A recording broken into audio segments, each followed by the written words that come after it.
पुढची बातमी पाहूयात। बारामतीमध्ये पुन्हा एकदा काका विरुद्ध पुतण्या अशी लढत पाहायला मिळण्याची शक्यता आहे। राष्ट्रवादी शरद पवार पक्षाचे नेते योगेंद्र पवार यांच्याकडनं उपमुख्यमंत्री अजित पवार यांच्या विरोधात साखर कारखान्याच्या निवडणुकीमध्ये पॅनल उभं करण्याचे संकेत देण्यात आले।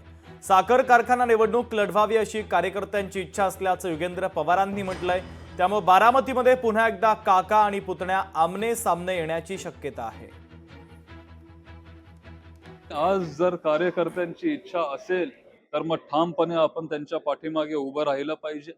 आणि माळेगाव हा कारखाना किंवा सोमेश्वर कारखाना किंवा ऊसाच्या क्षेत्रामध्ये, कारखान्याच्या क्षेत्रामध्ये पवार साहेबांचं खूप मोठं योगदान आहे। आज नाही, 40-50 वर्षापासून जर पवार साहेब आपल्या पाठीमागे आहेत, जर आपल्याकडे तिथं चांगले सक्षम उमेदवार जर मिळत असतील आणि जर हा कारखाना आपण वाचवू शकलो, जर त्या कारखान्याचं छत्रपती होण्यापासून जर आपण आजच ते थांबवू शकलो, तर मग काय हरकत आहे। लोकशाही मराठी ऐका, पहा, जागरूक रहा।